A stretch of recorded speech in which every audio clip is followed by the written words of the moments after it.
after Jyoti Basu was refused to become a PM by the Politburo of the CPIM, you were the first one to take his interview. A historical blunder. And it was his phrase that was the party's historical blunder. Stupidity of the Politburo in not making him prime minister, for me, and he recognized it, marked the beginning of the end of the communist movement in India. He understood that he was also doing an interview for posterity and for the record.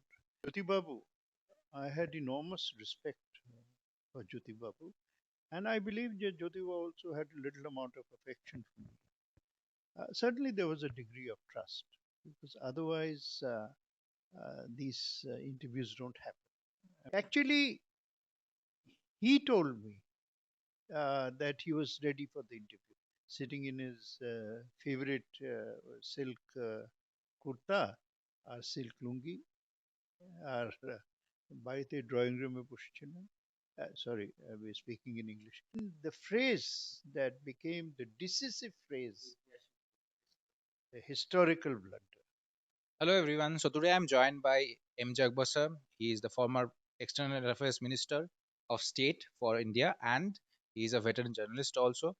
And as we know that Bengal is heading towards another assembly elections weeks ahead, a few weeks left for that election.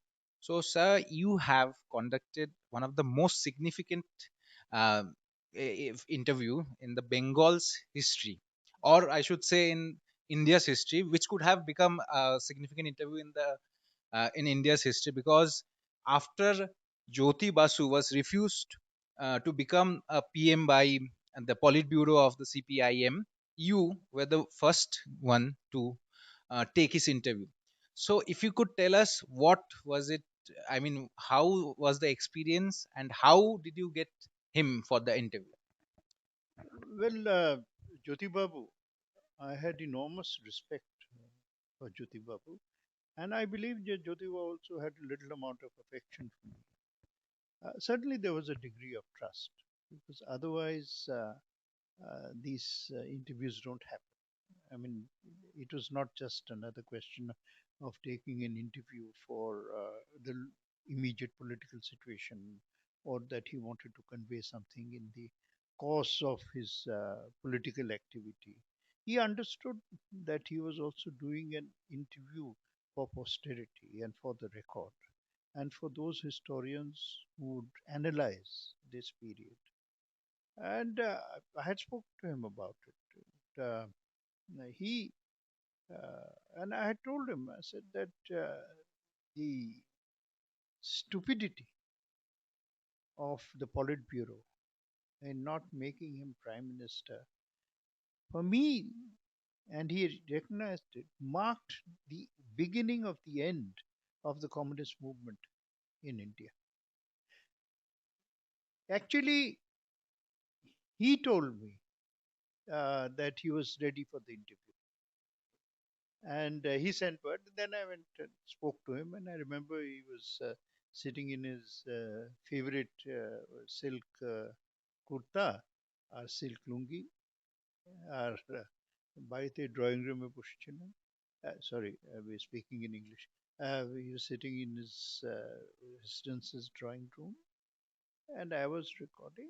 And then the phrase that became the decisive phrase, the historical blunder, and it was his phrase that was the party's historical blunder, and that signaled to the people of India and to those who had thought that the West, that the left could provide a democratic alternative, not a violent alternative, not a revolutionary alternative. The revolutionaries in the left were the Naxalites, and the state, the CPM, cooperated with the Indian state and with the political parties in treating the Naxalites as let us say an error, as a deviationist who were determined to destroy democracy. So the CPM's work in eliminating the Naxalite threat was rewarded by the people. Because above all, the Indian people believe in democracy. We, I think, are the most democratic country in the world. We have, we live by democracy, and we have done so from the beginning of the inception of modern India. We have always believed in adult franchise. You know, nations which call themselves democratic, like Britain as mother, they are not mothers of democracy. They did not give the vote to women, you know, until very late 1930s. Uh, when the British say that they brought democracy to India, they didn't, because under the British the vote was limited to only 9-10% of the population. From the very beginning, when people like Churchill were laughing and saying that Indian democracy would bring chaos, we showed, the people of India showed that they understood from 52 elections. Since then, the one thing which is non negotiable is the Indian people's commitment to democracy. When the CPM joined the movement against Naxalites, who did not believe in democracy, it reinforced the faith of the people in CPM. And after that, you see that in 1977, the CPM swept to power after 10 years of United Front governments. But when history gave the CPM an opportunity to provide a prime minister, not because of CPM strength, but because of the personality of one, of Jyoti Basu, because of his unique leadership. When that opportunity came, this Politburo, right, opted for self-destruction, and that is why Jyoti Basuji called it a historic blunder, because it was historic, because it marked the end. If Jyoti Basu had prime minister, had put into motion policies which, the people of India recognized as being pro people, it would have led to an expansion of the communist movement, at least the CPM movement. From Bengal, it would have entered Madhya Pradesh. It would have entered Bihar, where there was a base, right? In the east, they could have been a very major fortress for the CPM. But,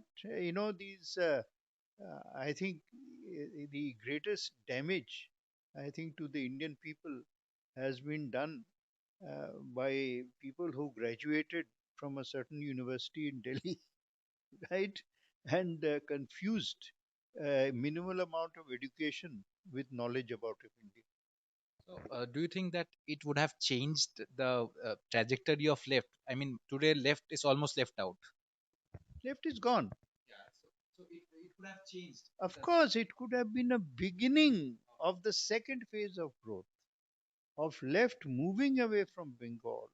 And I would imagine that the left would have expanded into Telangana, which was the historic space, into Bihar. South Bihar was already fertile ground, and East Madhya Pradesh and Northeast. It would have begun and it could have become a 100-seat party, right? I think under Jyoti Basu's leadership, by say 1999, he could have converted it into a 100-seat party, making it a very major pillar of left thinking in Indian politics.